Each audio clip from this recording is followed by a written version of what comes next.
Baik, terima kasih. Selamat malam semuanya. Malam.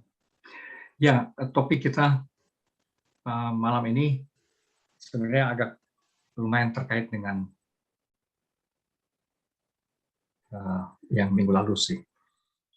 Hanya mungkin lebih spesifik. Jadi,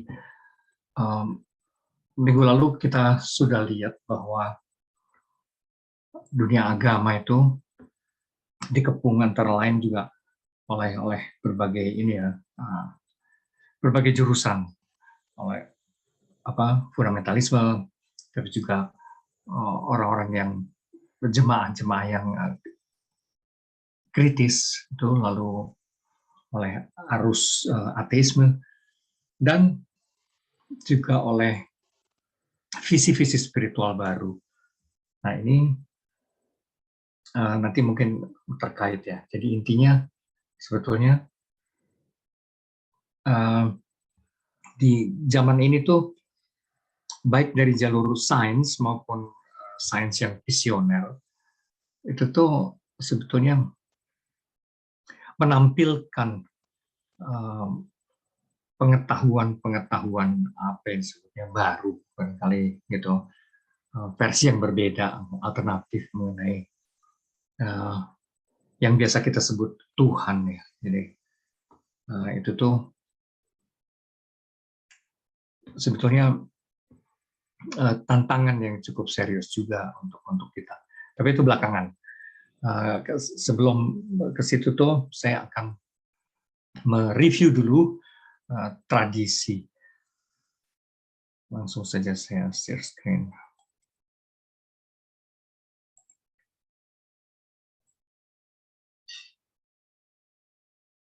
Oke.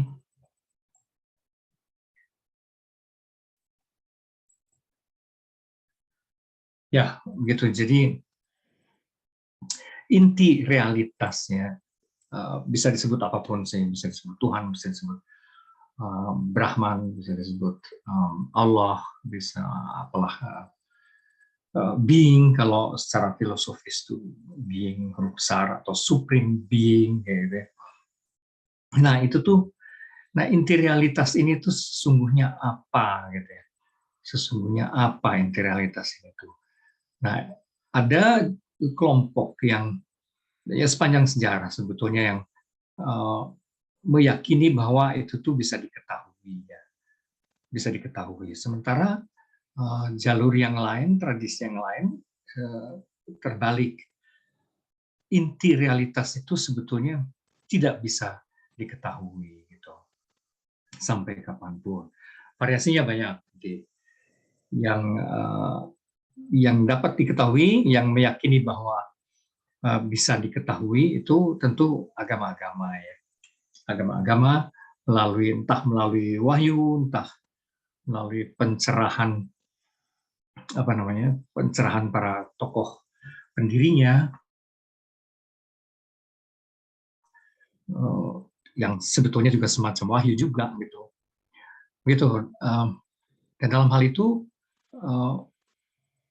kalau dari jalur yang meyakini bahwa tidak dapat diketahui itu karena meyakini bahwa manusia itu umumnya terbatas, awam, dan bagaimana kita bisa mengetahui sang misteri yang begitu dalam gitu ya. Itu nggak bisa diketahui. Atau orang umumnya kalau secara intuitif meyakini bahwa yang bisa tahu inti realitas itu, supreme being itu hanyalah orang-orang tertentu yang memang rupanya mempunyai privilege, mempunyai diberkati, atau ya entah dipilih Tuhan atau bagaimana gitu kan ya. Sedangkan manusia awam nggak akan pernah paham. Itu kalau secara sederhananya. Nah, kalau dari jalur yang lebih spesifik, jalur teologi itu juga split ya menjadi dua jalur. Teologi katafatik itu teologi positif yang via positiva. Jadi teologi yang entah bagaimana meyakini bahwa Tuhan itu mewahyukan diri, yang ada kaitannya dengan yang di atas ini. Tuhan itu mewahyukan diri, dan karena itu sebetulnya bisa dipahami secara ya dengan kepastian tertentu gitu ya.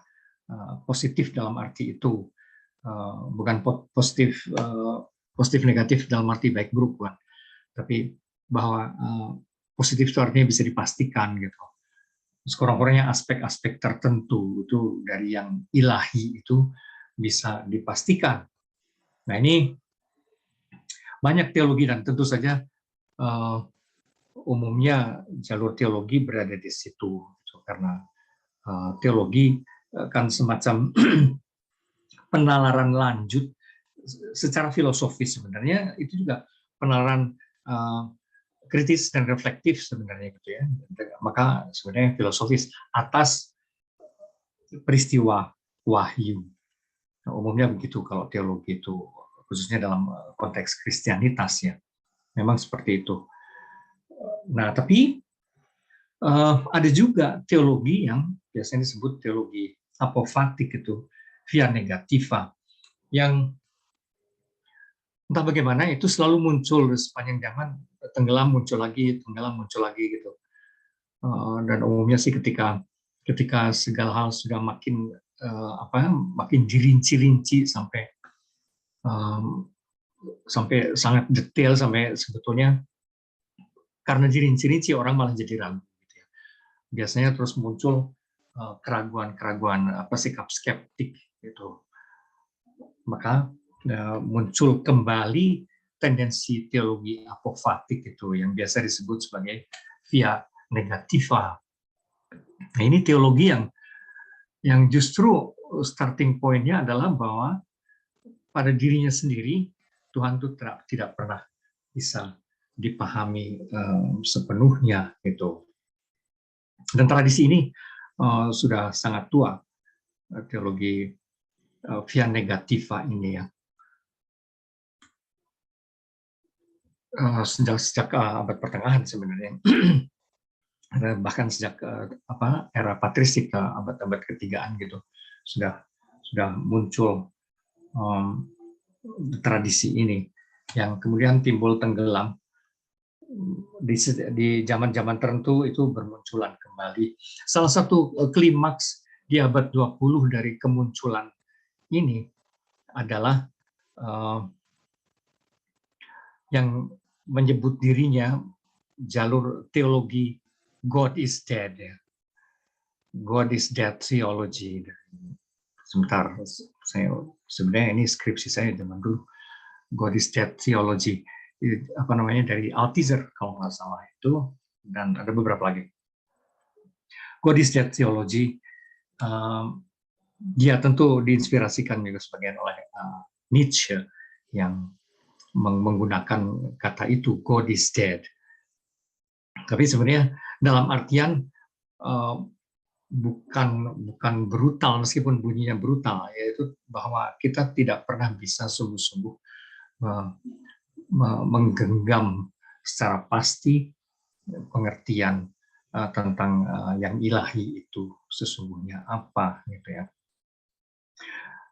Yang makin ke sini itu muncul sebagai, kalau sekitar awal abad 20 itu dipengaruhi Nietzsche, di akhir-akhir abad 20 dipengaruhi terutama oleh Jacques Derrida, bahwa pengertian mengenai Tuhan itu kalau pengertian yang penuh mengenai Tuhan itu akan selalu tertunda gitu. Selalu deferred, selalu tertunda. Kita tidak akan pernah sampai pada kepastian yang definitif gitu. Seperti juga segala konsep, kalau menurut Derrida, seperti juga segala konsep, sebenarnya kita tidak akan pernah sampai pada kepastian yang penuh tentang itu. Jadi begitu, itu via negativa itu teologi apofatik. Nah, kalau dari jalur filsafat, ya ada juga ada juga yang nanti akan kita lihat bahwa para filsuf juga banyak juga yang mencoba membuat gambaran konseptual tersendiri mengenai being itu sebenarnya apa gitu ya. Being itu sebenarnya apa sih? Tuhan atau inti seluruh kehidupan ini sebenarnya apa gitu. Ada, nanti saya melihatkan detailnya. Sementara jalur agnostisisme itu juga jalur lain lagi gitu. Justru ini ya berjajaranlah dengan skeptisisme bahwa dan teologi apofatik ini sebenarnya begitu. Yang akhir-akhir ini juga muncul kembali. Sebetulnya juga sudah ada sejak abad ketigaan gitu kan. Jadi bahkan sebelum abad pertengahan tendensi agnostisisme. Nah, kalau skeptisisme bahkan sejak zaman Yunani juga selalu ada.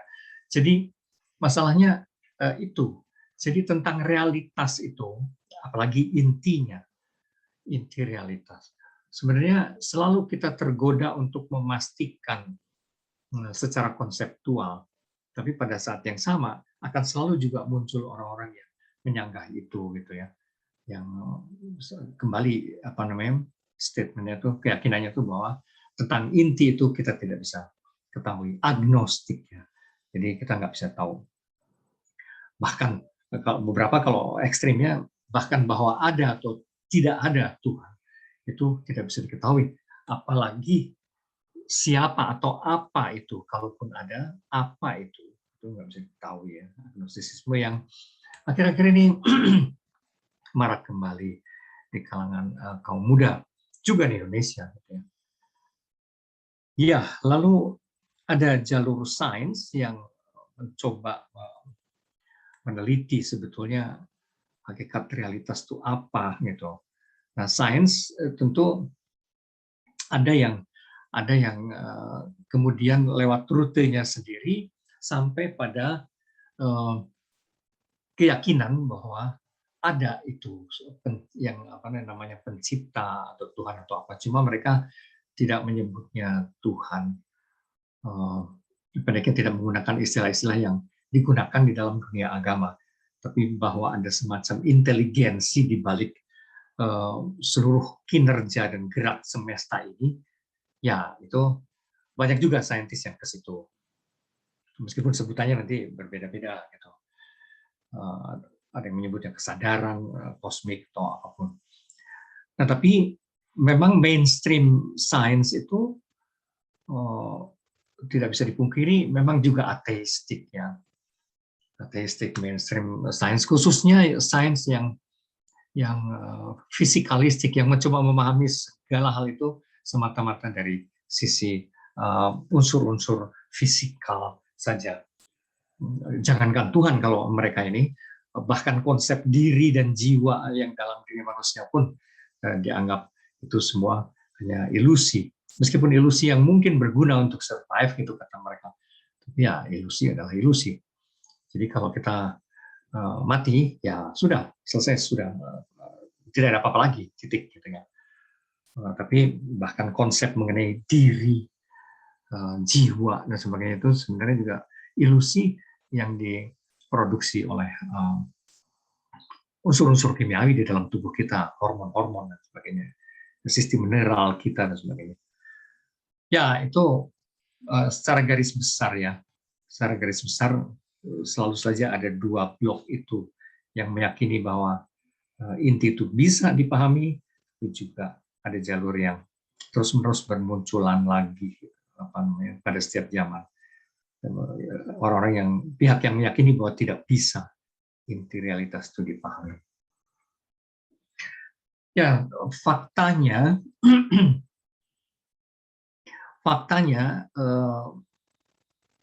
pemahaman dari setiap jalur bisa sangat berbeda juga sih, gitu ya. Bisa sangat berbeda. Jadi misalnya Tuhan dari sisi agama. Dari sisi agama Tuhan itu juga dipahami secara berbeda-beda. Nah, itu dan masalahnya tuh kan, bahkan kalaupun dianggap bisa diketahui, apanya yang bisa diketahui itu kan jadi beda-beda juga. Jadi kalau kita gunakan istilah Tuhan gitu, ya kan ada yang menganggapnya satu, ada beberapa, tiga misalnya atau lebih, ada banyak dewa, tapi satu sekaligus beberapa juga bisa, atau sebenarnya tak terungkapkan, tak dapat dihitung, uncountable gitu ya. Karena hitungan itu bahasanya manusia gitu ya. Jadi bahkan kalaupun mau dihitung ya satu sekaligus 1000 gitu ya. Tapi sebenarnya pada dasarnya misalnya tidak bisa dihitung, uncountable. Ada yang menganggap juga Tuhan itu personal seperti manusia. Jadi saya kira dalam Kristianitas itu agak jelas ya, karena Tuhan dianggap sebagai apa, Bapa gitu, personal Bapa. Ya itu, dan banyak pihak juga tidak kurang happy sebetulnya dengan dengan personalisasi atau personifikasi Tuhan itu. Gitu. Biasanya disebut itu jalur teis ya, bahwa Tuhan itu personalisasi atau dipersonifikasi. Karena sebetulnya ada juga yang beranggapan kalau itu Tuhan, ya mestinya tidak personal gitu. Itu lebih dari personal masalahnya, gitu. bukan tidak personal, tapi lebih dari yang personal. Gitu. Jadi non personal banyak. Ada juga yang meyakini sebetulnya orang-orang modern kontemporer cenderung kalaupun mempercayai Tuhan lebih ke arah yang non personal itu.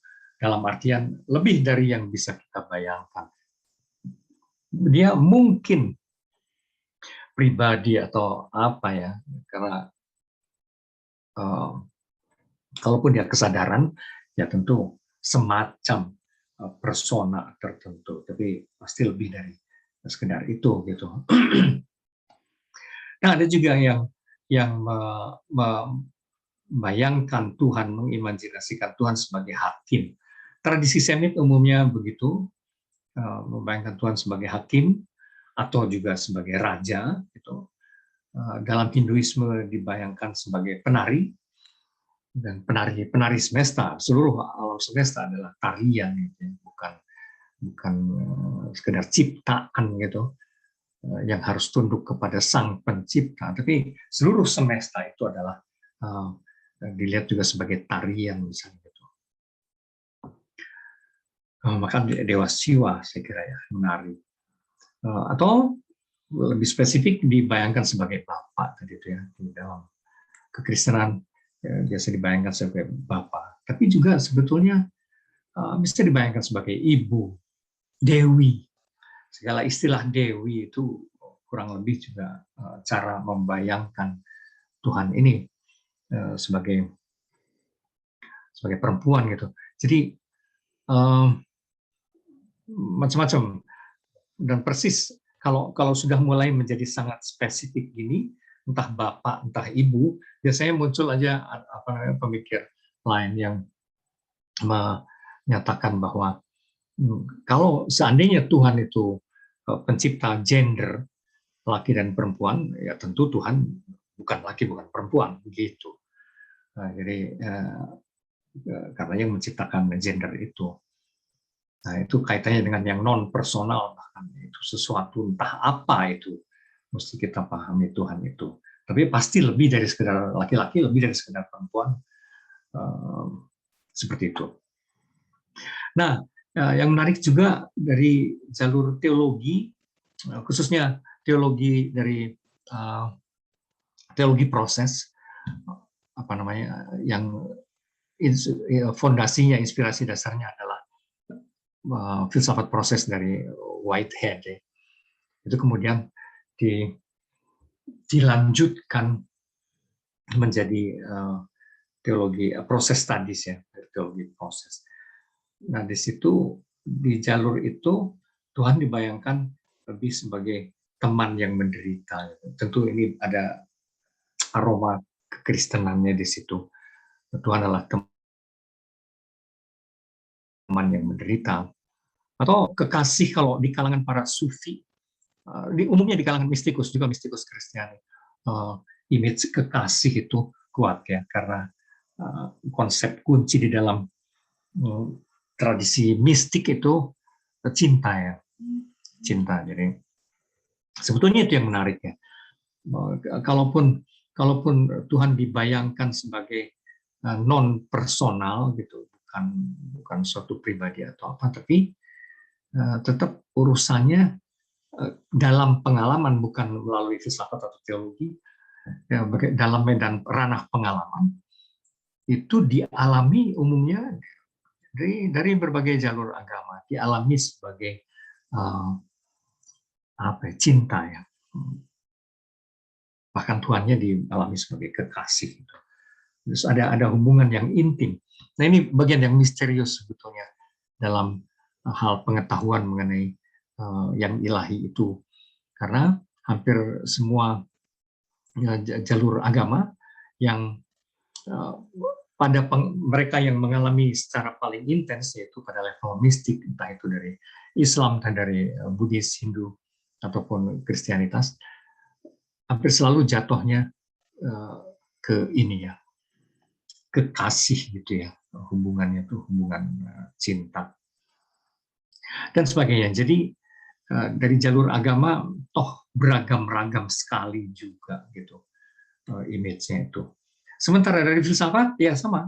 Dari filsafat Tuhan itu dipahami, atau yang ilahi itu kalau pada jalur Plato, Aristoteles, dan Aquinas itu dianggap sebagai penggerak pertama atau penyebab pertama yang tak disebabkan, misalnya seperti itu ya, penyebab pertama yang melahirkan, menggulirkan seluruh rangkaian sebab akibat di dalam semesta ini, dan Tuhan adalah penggerak atau penyebab pertama yang di sendirinya tidak disebabkan atau tidak digerakkan oleh apapun.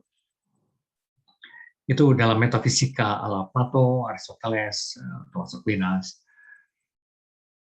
Bisa dibayangkan juga misalnya sebagai oleh Plotinus sebagai sumber seluruh realitas yang memancar ya, the one artinya yang maha satu, yang kemudian memancar, mengemanasi diri kayak matahari gitu, mengemanasi diri menjadi segala hal. Jadi segala hal ini adalah pancaran dari Sang Maha Satu itu, Plotinus. Yang menariknya justru akhir-akhir ini itu seperti kembali, meskipun lewat rute yang berbeda gitu ya. Tapi ini the one ini ya bukan personal, bukan diri pribadi, bukan sosok tertentu gitu, entah energi, entah apa gitu. Ini sesuatu energi inti atau apa gitu yang memancar keluar dan menjadi, bukan menciptakan sebenarnya, menjadi segala hal di seluruh semesta. Atau Giordano Bruno, ini juga sebenarnya sangat menarik dan baru muncul kembali akhir-akhir ini, meskipun dia tentu di abad-abad 17-an ya, yang justru dapat dihukum oleh gereja waktu itu karena pendapatnya ini, bahwa Tuhan itu adalah prinsip imanen semesta yang berada di balik atom-atom gitu ya. Sesuatu yang menggerakkan, menghidupkan atom segala yang merupakan isi dari seluruh semesta sebetulnya. Terus Tuhan itu ada di balik atom-atom itu gitu. Terus prinsip, semacam prinsip, dan itu kan menariknya. Bukan sesuatu apa, tapi ya prinsip dia. Bukan benda, bukan orang, bukan apa. Prinsip imanen semesta. Giordano Bruno. Kasihan dia kemudian dihukum karena dianggap sesat, dihukum dibakar di tengah kota. Jadi di era-era itu memang inkuisisi namanya, pengadilan agama itu bisa sangat menyeramkan sebenarnya. Lalu di dunia filsafat juga dari Spinoza misalnya, itu melihat Tuhan itu totalitas realitas. realitas. Ya. Dia tidak transenden, bukan sesuatu yang jauh mengatasi atau di luar realitas ini. Itu, tapi juga bukan personal. Ya. Bukan personal. Dia adalah seluruh realitas ini. Seluruh realitas ini adalah dia. Totalitas seluruh realitas ini adalah dia. Maka suka disebutnya pantheisme gitu ya. Jadi begitu. Lalu Leibniz melihat being itu sebagai sumber segala penyebab dan kemungkinan. Nah ini juga menarik ya, karena sekarang fisika kuantum dan sebagainya melihat realitas adalah serba kemungkinan yang nyaris tanpa batas sebenarnya, yang tanpa batas sebenarnya kemungkinan ya. Dan Leibniz ini kan memang sebagai filsuf sangat saintifik gitu. Terus dia sudah mengantisipasi.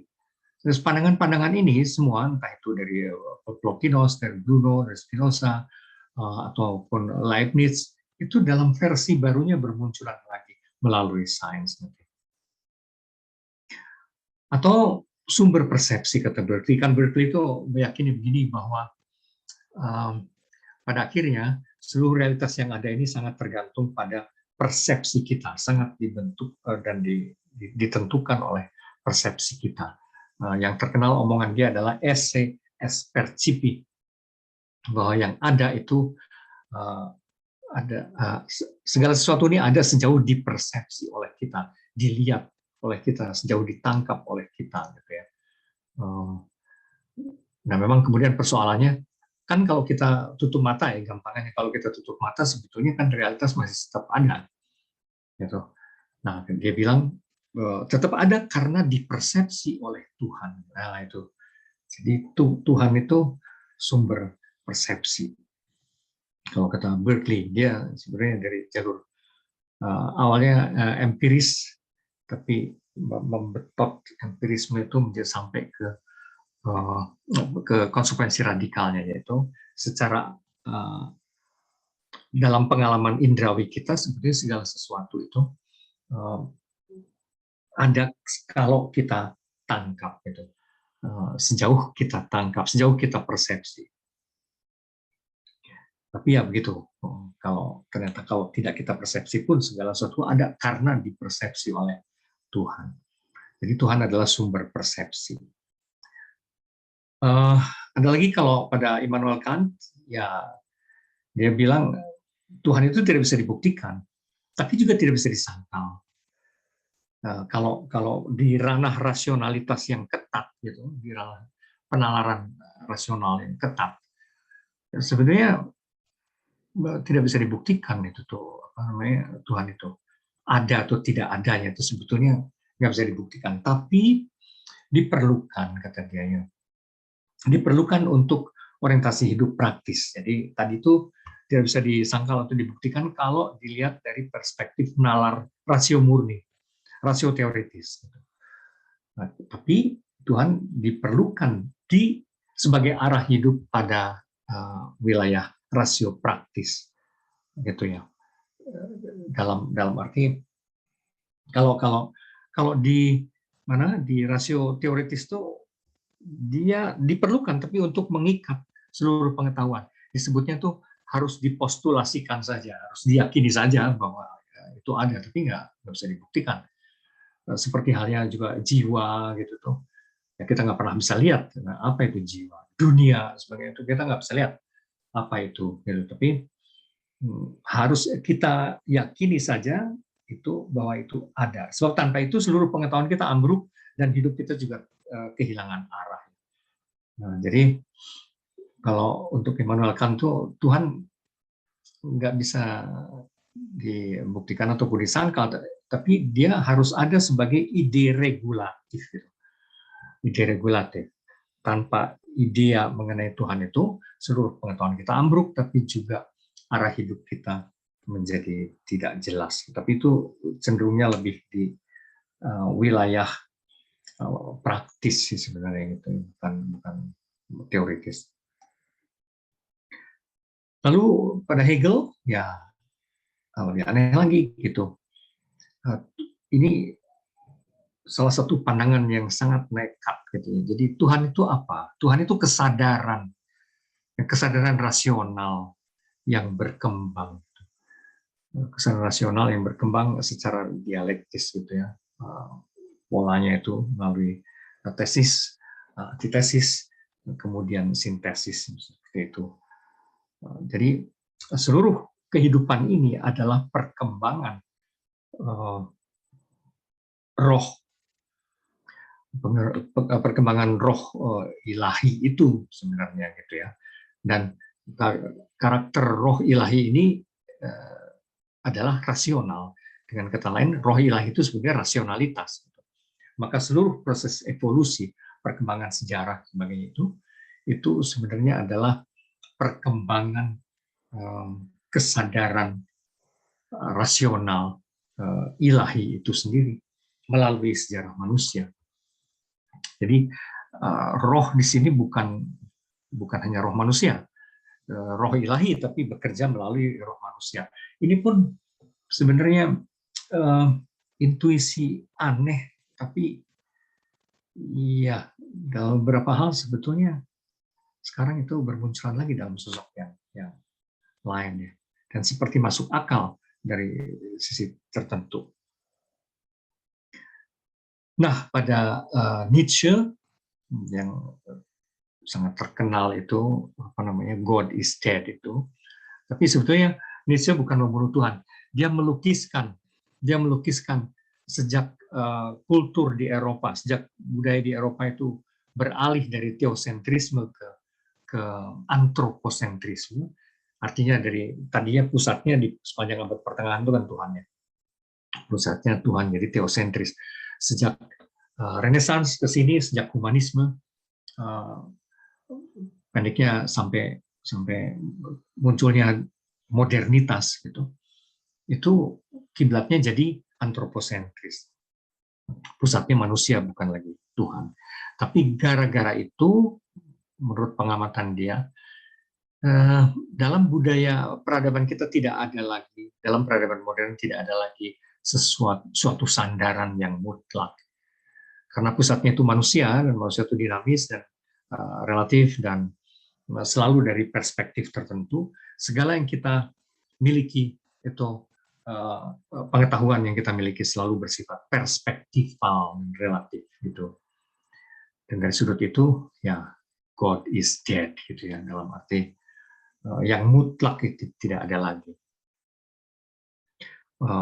Pegangan yang mutlak itu tidak ada lagi. Itu konsekuensi dari seluruh proses modernisme. Jadi Nietzsche hanya melukiskan saja seperti itu, beserta segala konsekuensinya dari tidak adanya yang mutlak itu. Lalu pada Wittgenstein misalnya gitu, ini juga menarik, makna Tuhan itu sebetulnya akhirnya terikat pada komunitas penggunanya, karena apa ya? Karena pada akhirnya pada Wittgenstein ini pemikiran kita, segala konsep itu sebenarnya pada akhirnya terikat pada language games tertentu. Language games ini bisa genre berbahasa, dalam arti ada bahasa moral itu berbeda dengan bahasa ilmiah gitu kan, berbeda lagi dengan bahasa sastra gitu, misalnya gitu, berbeda lagi dengan bahasa spiritual, doa misalnya gitu kan, lain lagi gitu bahasa itu berbagai language games. Tapi akhirnya juga bagaimana konsep seperti Tuhan dan sebagainya dimaknai itu erat terkait pada life world, pada life form ya, pada bentuk-bentuk kehidupan komunitas penggunanya itu ya. Dan itu benar memang ya, tadi di atas kita sudah lihat berbagai agama itu akhirnya juga membentuk konsep sendiri mengenai Tuhan itu seperti apa gitu. Baik, itu semua sekelebat konsep bagaimana para filsuf mencoba meraba dan mengimajinasikan secara konseptual eh, Tuhan itu apa gitu. Jadi nah sekarang dari sisi sains ya, dari sisi sains di Tuhan itu inti being, supreme being sebagainya itu agak negatif memang kalau dilihat dari sains dalam arti yang mainstream, yang fisikalistik tadi, yang mau menjelaskan semuanya semata-mata dari sisi konstelasi kefisikan, kodrat kefisikan kita. Ya Tuhan di situ misalnya dilihat semata-mata sebagai proyeksi angan-angan belaka, wishful thinking, yang arahnya ke situ tuh ada Freud, ada Feuerbach, ada Karl Marx, ada Richard Dawkins, Daniel Dennett, dan sebagainya. Itu ya itu wishful thinking saja. Kalau misalnya dalam kerangka Feuerbach, sebetulnya bagus aja bahwa manusia membutuhkan cita-cita, proyeksi, membutuhkan angan-angan. Itu penting karena dalam rangka itu manusia lantas maju, berkembang, bertumbuh. Kayak seakan-akan ditarik oleh cita-cita itu. Nah, Tuhan itu bisa disebut sebagai maha kasih, maha adil, maha sempurna, dan sebagainya itu. Ya bagus saja, tapi itu sebenarnya hanya proyeksi angan manusia. Gitu. Sejauh berfungsi untuk bertumbuh ya fine gitu ya. Gitu. Tapi ya nggak usah dibayangkan apakah beneran ada Tuhan itu. Ya, itu nggak penting-penting amat. Yang penting adalah bahwa manusia mempunyai kayak cita-cita begitu gitu ya. Jadi sebenarnya ya Freud sama juga sih. Itu proyeksi meskipun pada Freud agak cenderung negatif ya. Kayak pelarian gitu, seperti pada Marx juga gitu.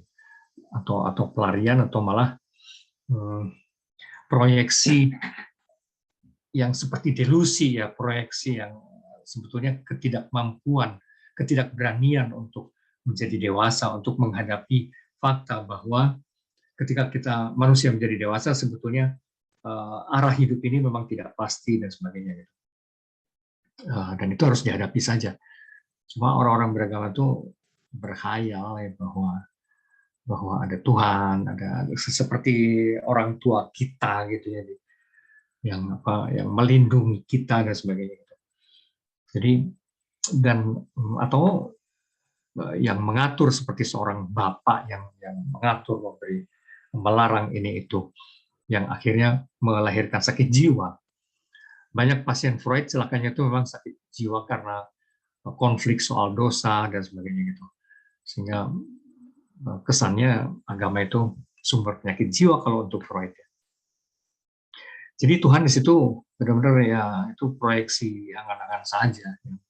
Kalau kita mau menjadi lebih otentik dan menjadi lebih matang dan lebih dewasa, ya perlu disingkirkan sebenarnya itu. Gitu. Kalau menurut para pemikir macam ini, Marx misalnya juga gitu, arahnya ke situ. Atau lain lagi kalau Newton membayangkannya seperti desainer semesta.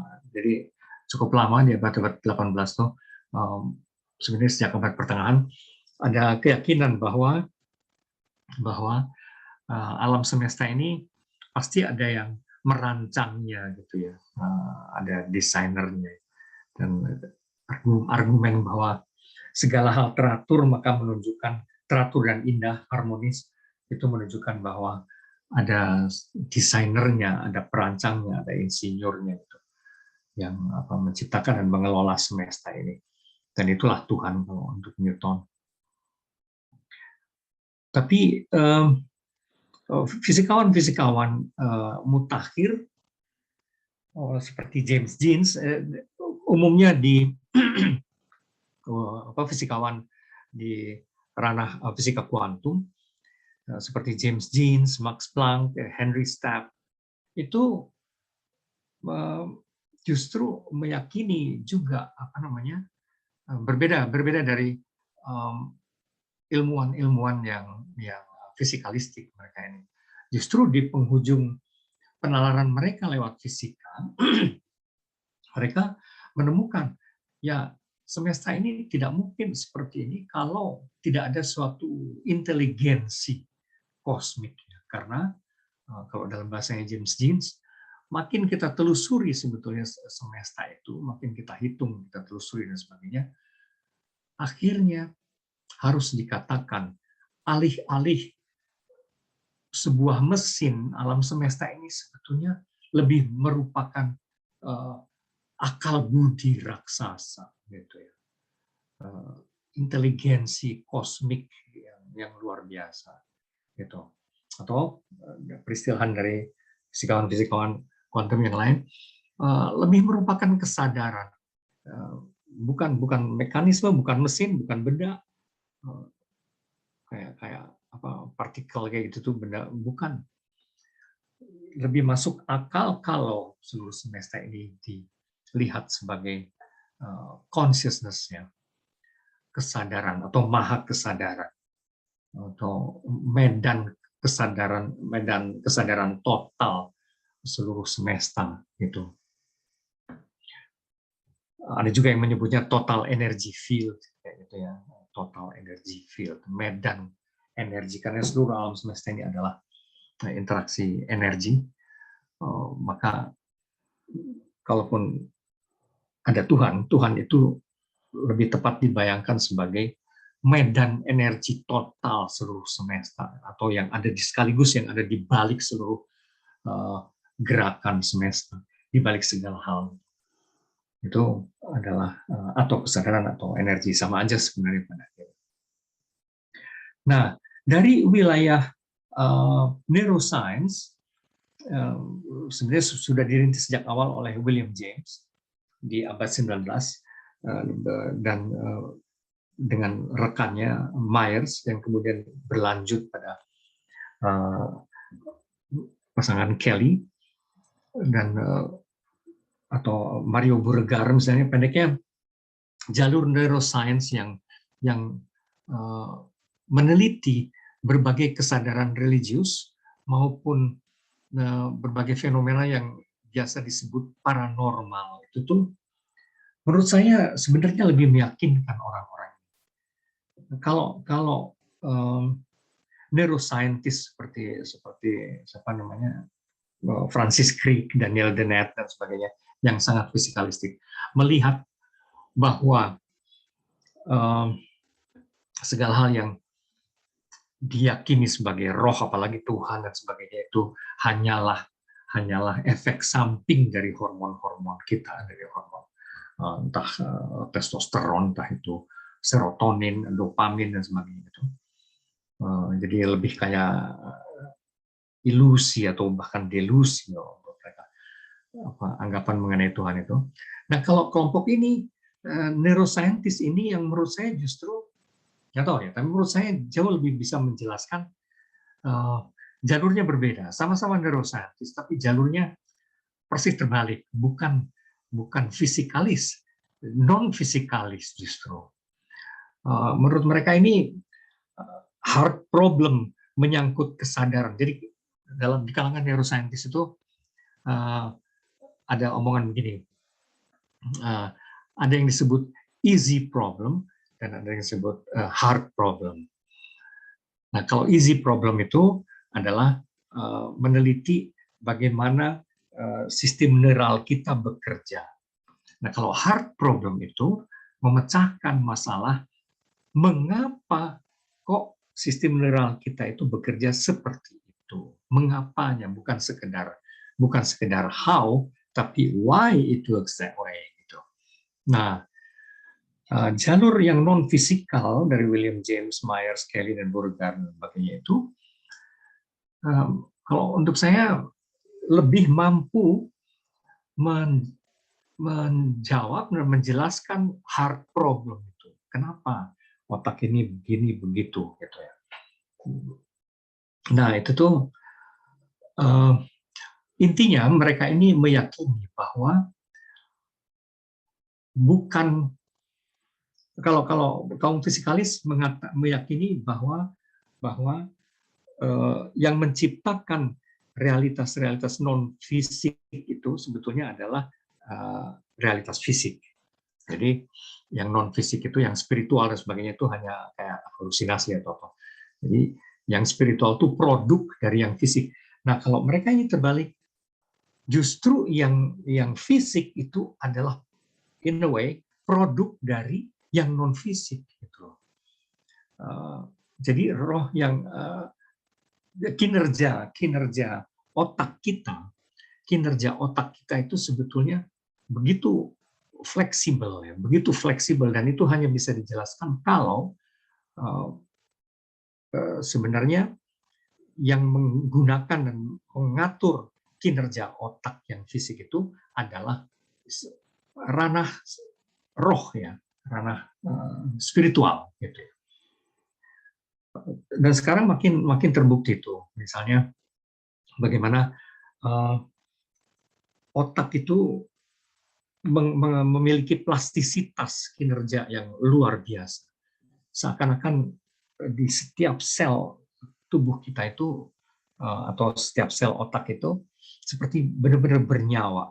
Jadi kalau bagian otak tertentu itu rusak, ada kasus-kasus seperti itu, bagian tertentu itu rusak, misalnya bagian kiri itu rusak, fungsi si otak kiri ini diambil alih sekaligus oleh otak kanan, misalnya seperti itu.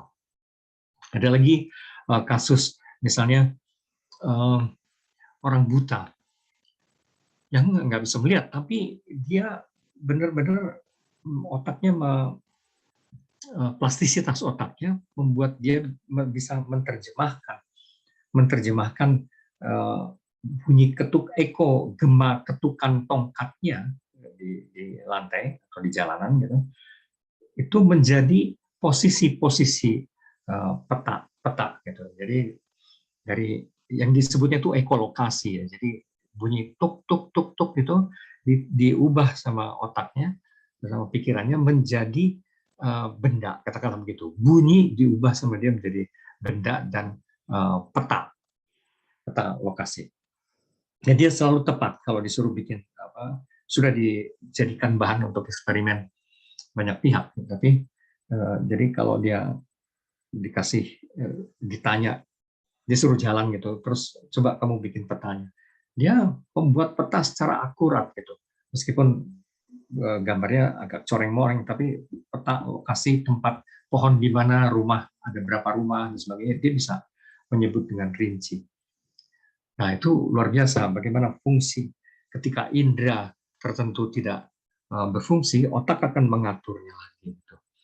Dan ada sebaliknya, kalau tadi itu menerjemahkan bunyi menjadi benda, ada dalam suatu eksperimen orang yang tunarungu itu mengubah segala apa yang dilihat, jadi mengubah bentuk benda ke dalam bunyi. Jadi dia, terutama kalau benda-benda yang berwarna, dia tangkap itu melalui imajinasi, karena dia nggak bisa mendengar.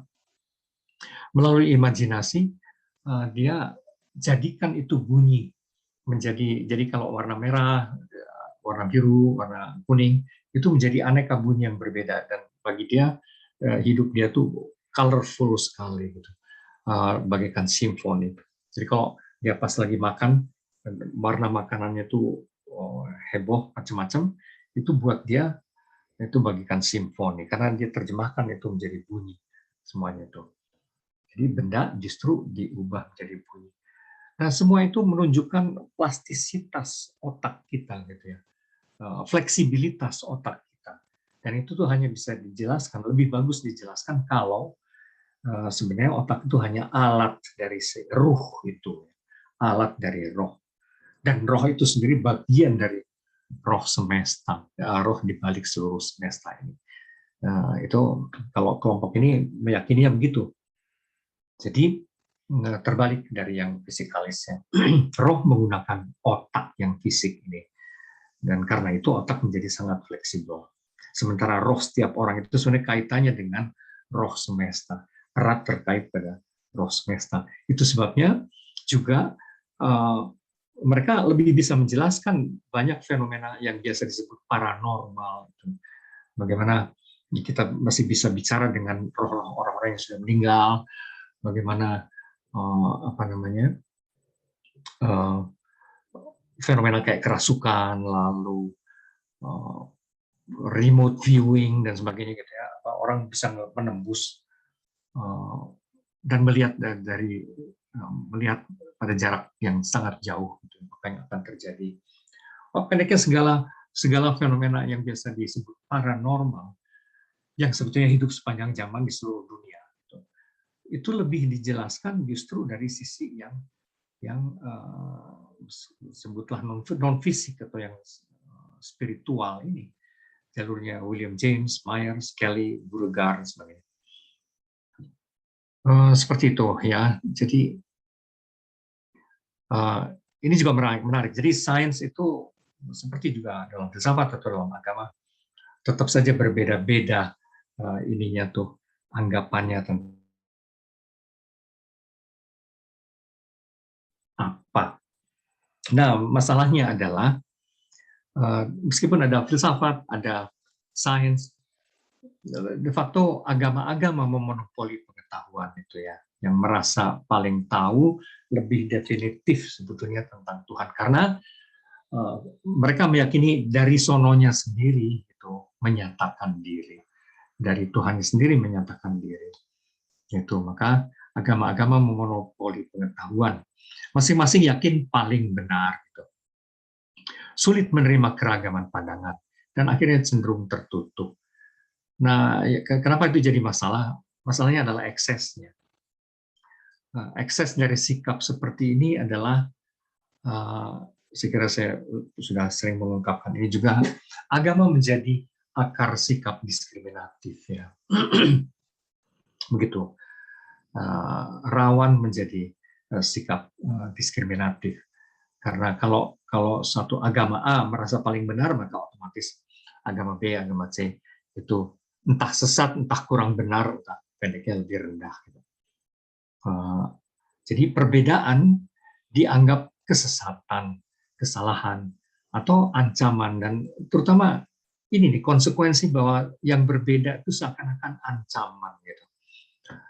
Itu tuh membuat setiap agama cenderung frame-nya tuh, mindset-nya itu defensif ya, defensif. Jadi semua cenderung sikap otomatisnya tuh hati-hati gitu kan ya, terancam oleh agama lain.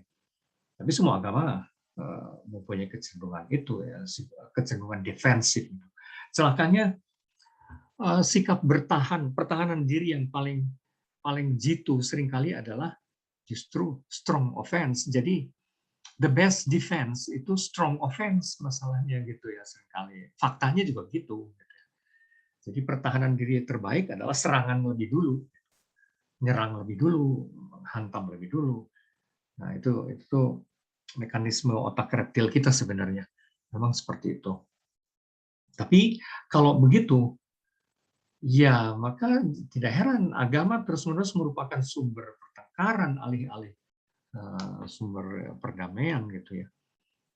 Sepanjang masa, sepanjang sejarah kita saksikan agama dari sudut itu, dari sejak perang salib atau bahkan sebelumnya. Perang salib itu salah satu yang besar, monumental gitu ya, abad 10-11 gitu. Atau perang antara Katolik dan Protestan gitu, di abad 17 yang sampai 30 tahunan, gila juga. Atau seperti di Irlandia itu sampai melahirkan teror antara Katolik dan Protestan.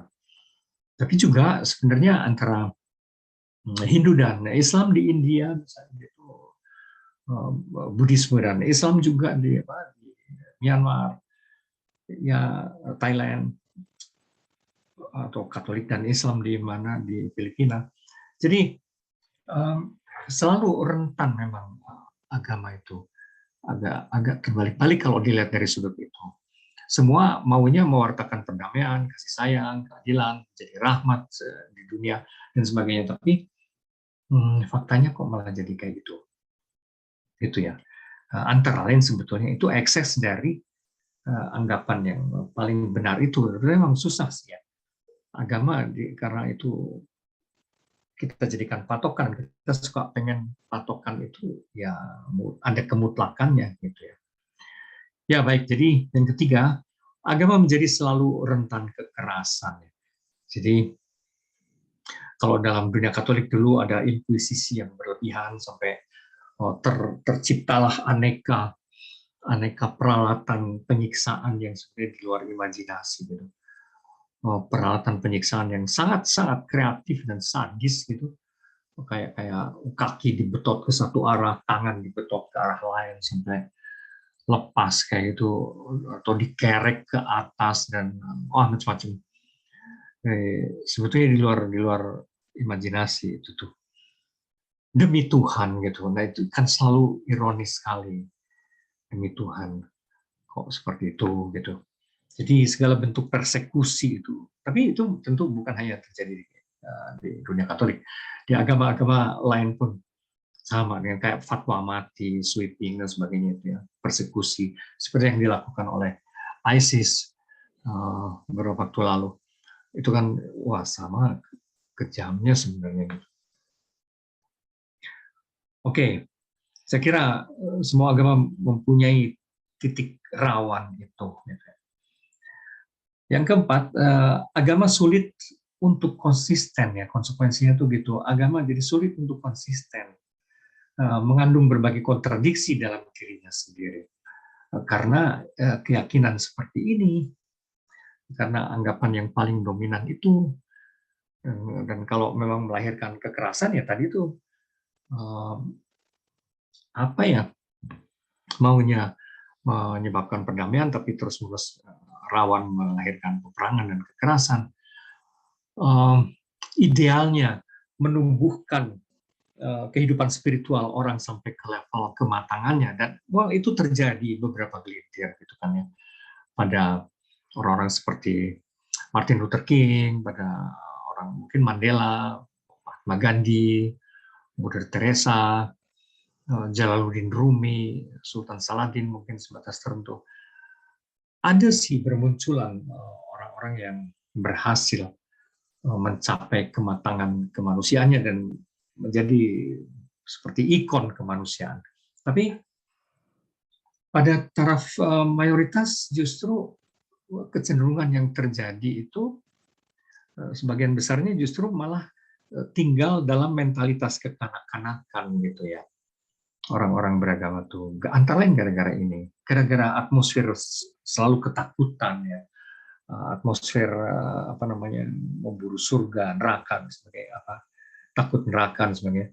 Atmosfer ketakutan itu faktanya justru membuat secara psikologis mentalitas orang tetap kekanak-kanakan ya. Oh, saya bertemu dengan orang-orang yang bahkan kalau secara ilmiah mereka tuh sudah sampai ke guru besar dan sebagainya gitu ya levelnya itu.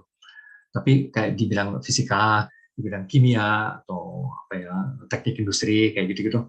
Pendeknya di bidang skill-skill tertentu bisa sih sampai ke level profesor. Tapi when it comes to spirituality, mental, kalau kita nyangkut ke agama gitu, tiba-tiba ngomongnya tuh kok levelnya kayak taman kanak-kanak gitu ya. Jadi childish gitu, merasa benar sendiri dan hanya satu yang benar itu, dan pokoknya seperti itu. Dan kalau orang masuk ke dalam agamanya betul-betul bersukacita, bahagia, tapi kalau pergi dari agamanya, keluar dari agamanya, itu dianggap pengkhianatan luar biasa dan sebagainya. Yes, yang saya maksud sikap mental kekanak-kanakan itu seperti itu. Segala hal yang kita punya itu selalu terbaik gitu. Nah, kayak gitu-gitu. Jadi selalu kontradiktif gitu ya. Tidak konsisten dengan apa yang diidealkan ya. Nah, lalu ekses lain adalah akibatnya agama justru kehilangan bahaya, kehilangan kehormatan dan martabat. Kalau begitu terus, agama gampang menjadi kehilangan kehormatan dan martabat, dan akhirnya ditinggalkan oleh umat seperti sudah terjadi gitu ya di negara-negara maju, khususnya di Eropa sih. Tapi ya di Australia, di Amerika sebenarnya akhirnya sama juga. Bahkan kayak di Jepang yang biasanya diidealkan orang ya, katanya Jepang itu meskipun sudah modern sekali, tapi tidak meninggalkan tradisi religius spiritualnya. Sebagai acara kultural, iya sih, fun gitu ya, masih. Tapi sebenarnya saya pernah baca statistik ya, sebenarnya tingkat ateisme juga menaik sih ya. Bahkan semakin semakin maju negara-negara itu, semakin sejahtera, kok tingkat ateisme itu semakin tinggi juga gitu. Saya kira ini tidak bisa diabaikan ya.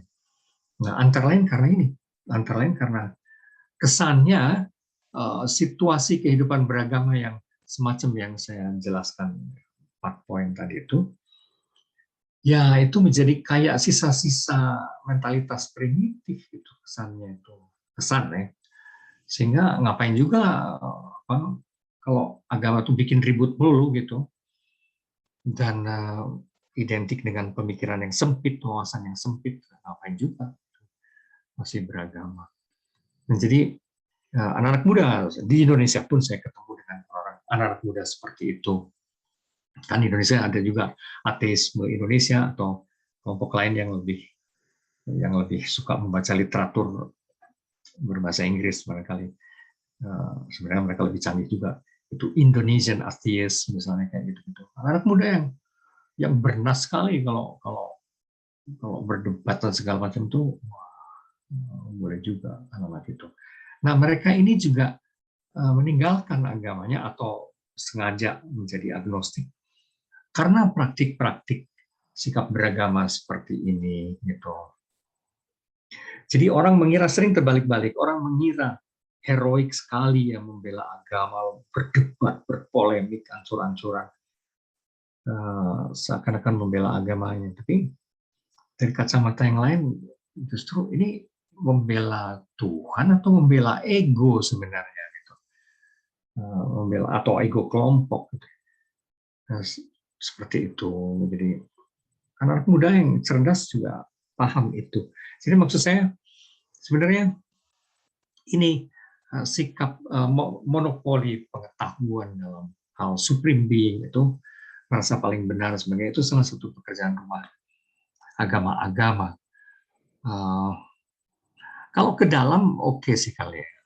Kita selalu membutuhkan sesuatu yang kita anggap paling bisa kita pegang gitu ke dalam. Tapi kalau keluar saya kira mau tidak mau ya kita mesti lebih melihat ya keragaman, relativitas dan sebagainya, berbagai perspektif yang berbeda. Ya apa boleh buat? Kalau nggak terus-menerus sepanjang sejarah ya gini terus ya. Oke, nah maka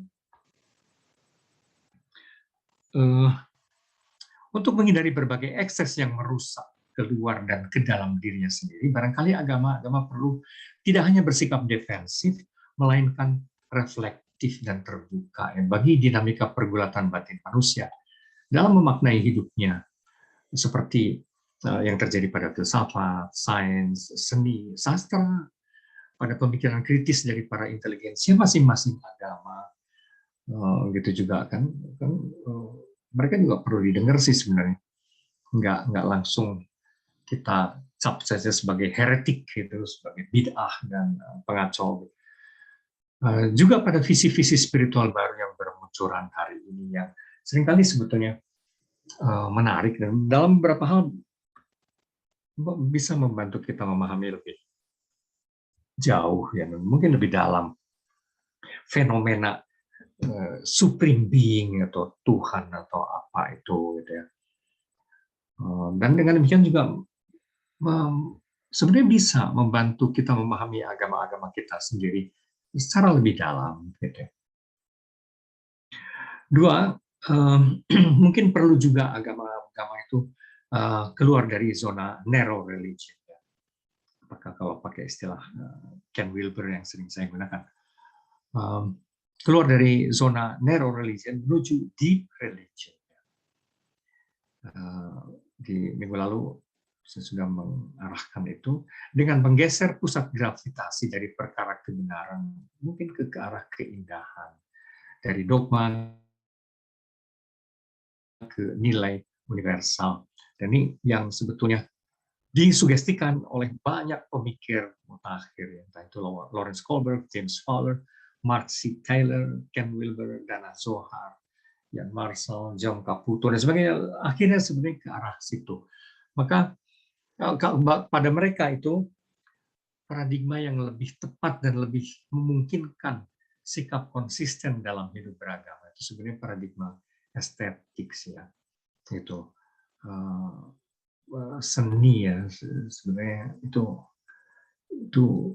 alih-alih paradigma epistemologis ya, yang terus-menerus bersikukuh dengan urusan kebenaran itu, yang membuat kita selalu merasa paling benar gitu kan. Sementara keindahan itu ya kita bisa mengindahkan, seperti saya bilang minggu lalu, bisa saling mengindahkan, memperindah dunia ini, dan melihat Tuhan sebagai sumber segala keindahan dan seterusnya. Ya, jadi sebenarnya setiap agama itu nilai intinya, inti setiap agama saya kira sebenarnya adalah nilai. Dan pada level nilai itu sebenarnya universal, seperti minggu lalu saya jelaskan gitu. Semua agama juga mengindikan keadilan, kasih sayang, kejujuran, damai, dan seterusnya. Itu semua saya kira diidealkan oleh semua agama. Hanya bagaimana nilai itu dipahami, gitu. Jadi yang disugestikan oleh kitab-kitab suci umumnya kan sebenarnya juga nilai.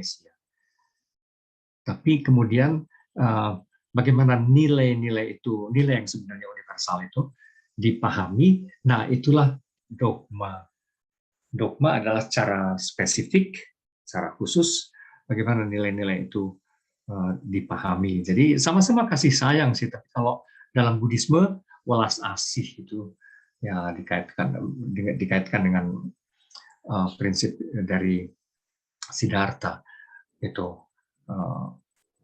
Bahkan mencintai, welas asih terhadap seluruh kehidupan, kayak gitu ya. Maka mereka juga tidak kehidupan bahkan yang terkecil kayak semut dan sebagainya, ekstrimnya itu tidak boleh mereka bunuh misalnya kayak gitu.